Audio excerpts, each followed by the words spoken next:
I discovered the children I raised for years weren't mine. DNA tests confirmed the ultimate betrayal. My wife had been cheating and lying all along. I sued her for paternity fraud, exposed the truth to everyone, and made sure she paid for every year of heartbreak and deception. Hello Reddit I+ here. My name is Derrick Caldwell. I'm 41 years old, a senior architect, and for over a decade, I believed I was the proud father of two amazing kids, Zane and Chloe. I changed diapers, helped with homework, sat through dance recitals and soccer games, and worked overtime to keep them in a good school and under a stable roof. My wife, Layla, and I had been together since our early 20s, high school sweethearts. Or so I thought. From the outside, we looked like the perfect family, but over the past couple of years, something started gnawing at me, something I couldn't explain. Layla had become emotionally distant. She'd snap at me over the smallest things, always seemed too tired or too busy to talk. At first I thought it was burnout from raising kids, or maybe she was unhappy with her job. I gave her space. I made excuses. I kept trying. But one night, everything changed. We were having dinner. Zane was showing me a project he'd built for science class. Layla made a sarcastic remark about how he was so much smarter than you ever were at that age. It stung more than it should have. I laughed it off, but something about the way she said it felt personal. That night, as I lay in bed, her words echoed in my head, then something clicked. Zane didn't really look like me. Chloe didn't either. I had always chalked it up to genetics being unpredictable, or them taking after Layla's side more, but now, I couldn't shake the feeling. I didn't want to believe it, but curiosity turned into obsession. I bought 2 at-home DNA kits and tested both kids behind Layla's back. I justified it by telling myself it was just to put the thought to rest. 2 weeks later, my entire world imploded. The results came in. 0% probability for both. I wasn't their biological father. I must have read the report a dozen times. It felt like being punched in the chest, over and over again. I couldn't breathe. I couldn't think. I didn't confront her immediately. I needed to know everything, so I contacted a lawyer friend and asked him about paternity fraud laws. Then I hired a private investigator. If Layla had been lying to me for years, I needed evidence, concrete, irrefutable truth. Over the next month, the investigator uncovered everything. Layla had been having an affair with a man named Vincent Morales, an old friend from her college days. Their affair dated back almost 14 years. Vincent was Zane's and Chloe's biological father. He was married too, but Layla had kept the children a secret from him. Apparently, she used me as her cover, as her provider, as her foolproof fallback. The worst part? She knew. She had always known. When I finally confronted her, she didn't even deny it. Her exact words were, "You were stable. You had a good job. I didn't want to raise kids alone. And you loved them. So what difference does it make? What difference does it make?" 14 years of love, birthdays, scraped knees, bedtime stories, wiped away with one selfish sentence. I moved out the same day. I filed for divorce. I sued her for paternity fraud, citing emotional damages, financial deception, and intentional misrepresentation. My lawyer was relentless. So was I. I made sure she couldn't just walk away with half my assets after building her fantasy life on my back. But I wasn't done yet. Layla had built a reputation in our community. She worked in PR and often bragged about being a woman of family values. I exposed the truth. Legally, every record from the court was public. The community center she chaired dropped her. Her company suspended her indefinitely. Her so-called best friends distanced themselves. Even her parents were disgusted. She called me vindictive, said I was ruining her life, but she had already ruined mine. Zane and Chloe, that was the hardest part.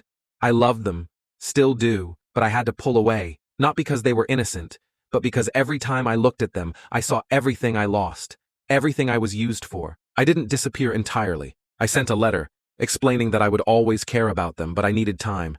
They were teenagers by now, old enough to understand some level of truth. I didn't sugarcoat it. Months passed. Layla tried to reach out, said she was ready to talk. What she really meant was, she'd lost everything, and now she wanted to rewind. But some betrayals are permanent. Vincent, he tried to step in as father after the court results came out, but Zane rejected him. Chloe called him a stranger. The fantasy Layla thought she could just shift into shattered. She stood in the ruins of her own decisions. As for me, I rebuilt. I moved to another city, took a promotion, and started therapy. I didn't trust easily, but I found peace in the truth, even if it came wrapped in pain. Some days I still wake up with the ache of what could have been, but I'm no one's backup plan anymore.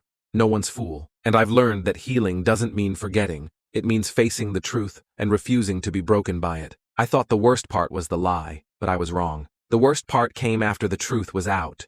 When the kids, the ones I raised, began to treat me like a stranger the moment they found out I wasn't their biological father. It started slowly. Zane stopped responding to my messages. Chloe, who used to run up and hug me when she saw me at school events, now kept her distance. One day, she even flinched when I reached out to fix her hair during a school performance, as if I didn't belong anymore. It broke me. I understood that the truth had rocked their world too, but I wasn't ready for how quickly I would become expendable to them. Then came the bombshell. Layla had told them that I had used them to hurt her, that I had abandoned them because they weren't biologically mine, that I never really loved them. Imagine being stabbed, and then having your own kids twist the blade. Zane confronted me one night when I dropped off a box of his things he'd left at my old apartment. He stood in the driveway, arms crossed, his voice cold. "You didn't even fight for us. You just walked away. Guess we never really mattered." That hit me harder than the DNA test. I opened my mouth to explain, but what could I say? That I'd fought for years without knowing the truth? That I spent my best years giving everything while their mother lied to all of us? Chloe wouldn't even come outside. It was in that moment I realized I had been nothing more than a placeholder for them, a convenience, a man who tucked them in and paid for their school trips, but who they never really saw as dad once the illusion broke. I left the box on the porch. Then I left them, for good, not because I didn't love them, but because they made it clear love wasn't enough anymore. Not when poisoned by lies. Layla tried one last time to manipulate the situation. She filed a petition in family court, claiming I had psychologically damaged the kids by revealing the DNA results. She wanted me to pay therapy bills. Can you believe that? I countered with emotion of my own, severing all parental ties. I was not their legal father, not on paper, not in blood. The court agreed. I was free, but freedom doesn't come without pain. I spent months in silence, waking up in an empty apartment, no kids running around, no family dinners, no late-night giggles, just me, and the echo of a life built on betrayal. But slowly, I began to feel something new, clarity. For the first time in years, I wasn't being used.